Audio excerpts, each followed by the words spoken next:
Very good morning, dear student. I am your Dharmen sir, and today we will try to understand sentence. What is sentence? One of the basic concept or one of the basic thing in English grammar, in English also. Sentence क्या है? सबसे basic element है, सबसे basic thing है जिसको कि हम लोग को इंग्लिश में जानने की जरूरत है। तो अब समझते हैं सेंटेंस की जरूरत क्यों पड़ती है। अगर कोई आदमी आपसे पूछे सेंटेंस की जरूरत क्यों पड़ती है,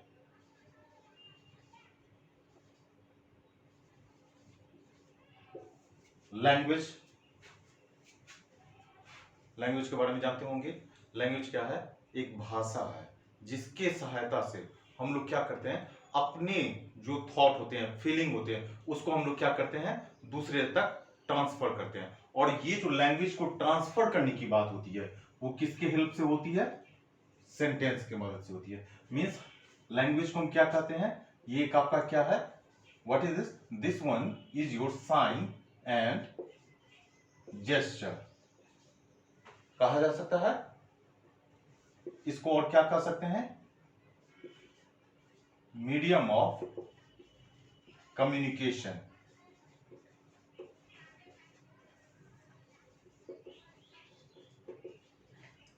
ओके, ये लैंग्वेज के थ्रू हम लोग क्या करते हैं, कोई भी बातें, अपनी फीलिंग, थॉट, इमोशन वह हम लोग शेयर करते हैं। और ये हम कैसे शेयर कर पाते हैं? with the help of sentence, either in any language, किसी भी भाषा में, चाहे वो आपका हिंदी हो, इंग्लिश हो, मैथिली हो, गुजराती हो, मराठी हो, एनीथिंग, कोई भी चीज हो, उसके लिए हमको क्या जरूरत पड़ती है? सेंटेंस की जरूरत पड़ती है। ओके, नाउ सो हम लोग इसको क्या डिफाइन कर सकते हैं? सबसे पहला जो होगा, language is a medium of communication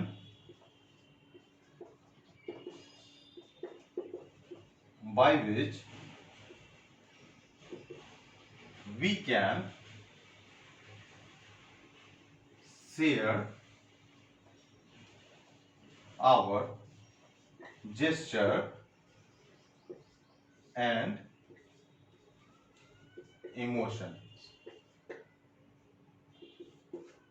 okay, means language की जरूरत हमको किस लिए पड़ी है? जिससे कि हम अपनी बातों को दूसरे तक पहुंचा सकते हैं। और दूसरे तक पहुंचाने के लिए हमको किस चीज की जरूरत पड़ती है? सेंटेंस की जरूरत पड़ती है। ओके, नाउ बात हम लोगों के दिमाग में क्या आता है? अगली बात आती है कि सेंटेंस को व्यक्त करने के लिए हमको किस किस चीज की जरूरत पड़ती है, जो कि हम लोग पहले से जानते हैं, जो subject, verb, object in Indian English language. अगर हम अंग्रेजी की बात करें, इंग्लिश की बात करें, तो उसमें हमको इन चीजों की जरूरत पड़ती है। और इन चीजों से पहले हमको सबसे नीचे लेवल से स्टार्ट करना होगा। तो सबसे छोटा चीज क्या होता है? फर्स्ट एलिमेंट वो आपका क्या है? लेटर है। मीन्स लेटर क्या है? सबसे स्मॉलेस्ट, सबसे आपका स्मॉलेस्ट एलिमेंट है, एलिमेंट ऑफ लैंग्वेज। लैंग्वेज का सबसे छोटा हिस्सा जो होता है, सबसे छोटा पार्ट, वो आपका क्या है? लेटर है। मीन्स हम इसको कह सकते हैं, या हम लोग जानते भी हैं, ए टू जेड, ए से लेके जेड तक ये आपके क्या हुए? लेटर हुए। और जिसको कि हम किस नाम से जानते हैं? अल्फाबेट के नाम से जानते हैं, अल्फाबेट। अब आप लोग एक गलती कभी मत करना। वो गलती क्या है? बहुत सारे बच्चे ये सोचते होंगे अगर ए टू जेड अगर एक साथ लिखा जाए तो हम लोग उसको क्या पढ़ देते हैं? अल्फाबेट्स कह देते हैं। बट इन रियलिटी अल्फाबेट्स हम किसे कहते हैं? अल्फाबेट्स लैंग्वेज को कहा जाता है। इसलिए लिखने में कभी गलती मत करना। अल्फाबेट्स का अर्थ क्या होता है? लैंग्वेज। ठीक है, और अल्फाबेट हम किसको कहेंगे? ए टू जेड तक जो भी आते हैं अल्फाबेट, हिंदी में आप उसको वर्णमाला के नाम से भी जानते होंगे। अल्फाबेट का क्या हो गया, इंग्लिश में A to Z को कहा जाता है। Okay, now we will try to understand about the word. Okay, so now we need to understand about words. What is words? शब्द किसे कहते हैं? सबसे पहला जो मैंने बताया, किसी भी चीज को हम लोग क्या जानते हैं, this one is your unit of language. ये आपका क्या है, यूनिट ऑफ लैंग्वेज है। सेकेंड, हम इसको वर्ड्स किसे कहते हैं, this one is a group of letters. ये क्या है, शब्दों का समूह है। थर्ड, इसमें क्या, इसमें एक पॉइंट हम लोग क्या देखते हैं, वर्ड हमेशा क्या होना चाहिए, शब्द हमेशा मीनिंगफुल होना चाहिए।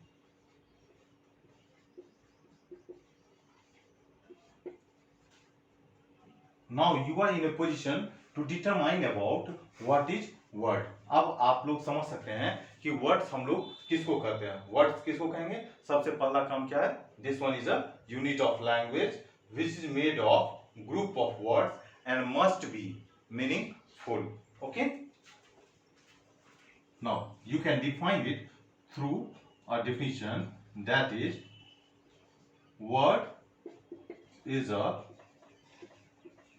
unit of language, unit of language made up of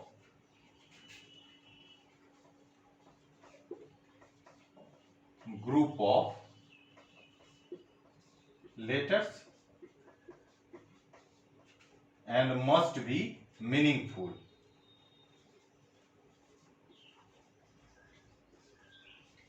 Must be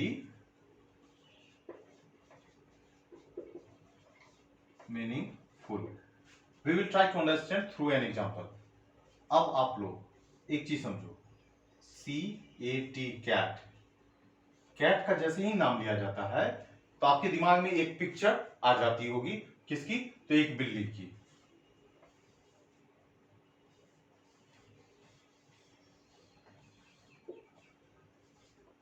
बिल्ली की तस्वीर आ गई दिमाग में, खुल के आ जाता है जो, अच्छा कैट का क्या हो गया, मेरा बिल्ली हो गया। Of course I am not perfect in drawing, but you can imagine such kinds of thing in your mind.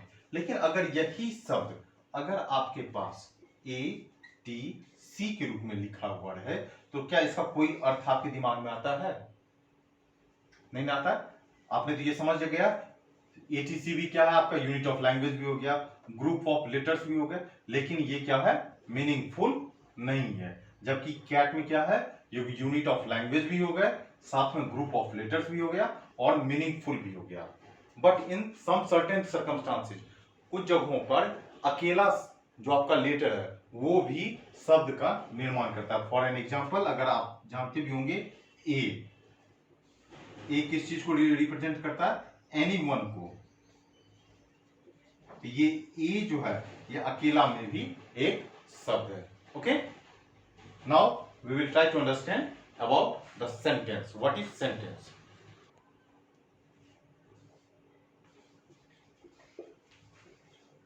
Now, after the completion of word, we need to understand what is sentence.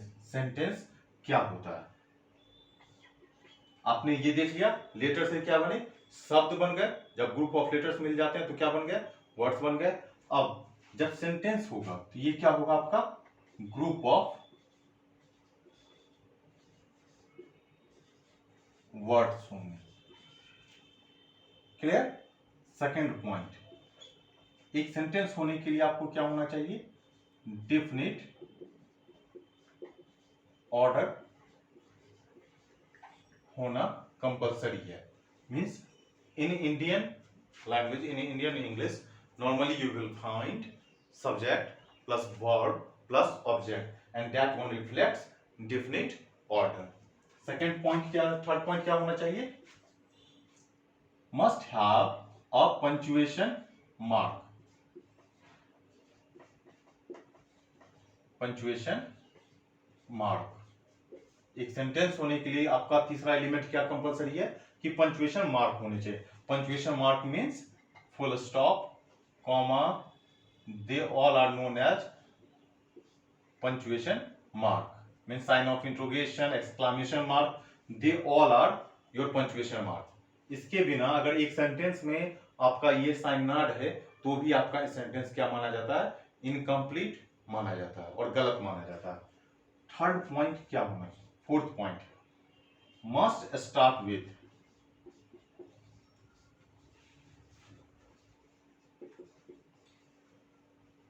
Capital letters. एक sentence की शुरुआत कब होनी, कैसे होनी चाहिए, ये capital letter से शुरुआत होना चाहिए। Okay, it has on subject and verb.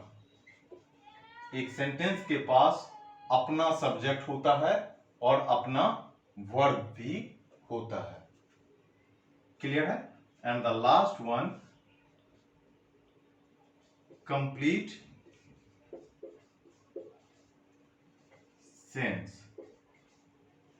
अब आप इस कंडीशन पे आ गए होंगे कि आप एक सेंटेंस को डिफाइन खुद से भी कर सकते हैं कि सेंटेंस होता क्या है। Sentence is a group of words which has a different order, must carry a punctuation mark, starts with capital letter, full stop, it has on subject and verb and gives us a complete sense. So this one is your perfect definition for a sentence. एक sentence के लिए ये सारी चीजें होनी जरूरी है। आप इसको इन वर्ड्स में भी लिख सकते हैं, शब्दों में अगर लिखना हो तो इसको आप अपने तरीके से लिख सकते हैं। ये सेंटेंस इज अ ग्रुप और collection, group of words which is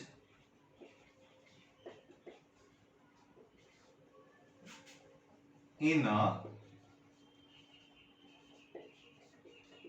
definite order, carried a punctuation mark,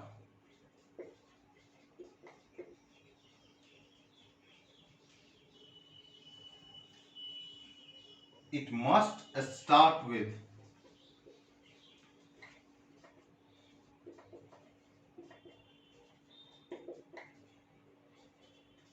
capital letter,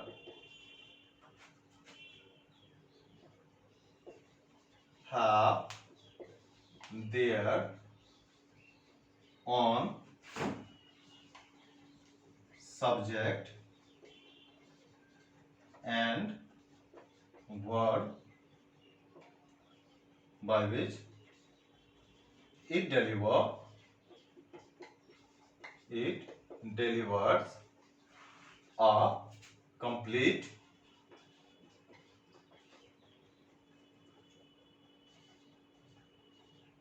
sense. इसके थ्रू आप क्या होगा, एक कंप्लीट सेंस आपको प्रोवाइड करेगा। अब फॉर एन एग्जांपल, अब आप इसका एक एग्जांपल आप इस तरीके से समझो। अगर लिखा रहे he is a boy, clear, he is a boy. अब इसमें आप क्या देख लो, स्टार्ट क्या हो रहा है, सबसे पहला ग्रुप ऑफ वर्ड्स था, sorry I deleted this one, ये आपका क्या है, ग्रुप ऑफ वर्ड्स है। सेकेंड आप देख रहे हो ये एक डिफिनिट ऑर्डर में, मींस ये आपका क्या है, सब्जेक्ट है, वर्ब है और आपके पास ऑब्जेक्ट भी है। पंक्चुएशन मार्क भी इसका कैरी किया हुआ है।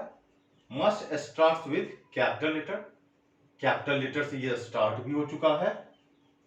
नेक्स्ट आपने क्या देखा, has on subject and verb, इसका अपना एक सब्जेक्ट भी है और एक वर्ब भी कैरी करा और एक कंप्लीट सेंस भी दे रहा, मींस इसका अर्थ भी क्या है, वह एक लड़का है, यह एक कंप्लीट सेंस भी प्रोवाइड कर रहा है। अगर इसी जगह पे ये लिख दिया जाता ही बॉय इज, तो भी गलत। अगर ही आपका स्मॉल में रहता तो भी ये गलत कैलकुलेट होता। मीन्स अगर इसमें से अगर कोई भी एक चीज आपकी मिसिंग हो जाती है ऑन दैट पर्टिकुलर कंडीशन, आपका सेंटेंस इनकम्प्लीट माना जाएगा। Okay, so you need to learn these basic thing in English.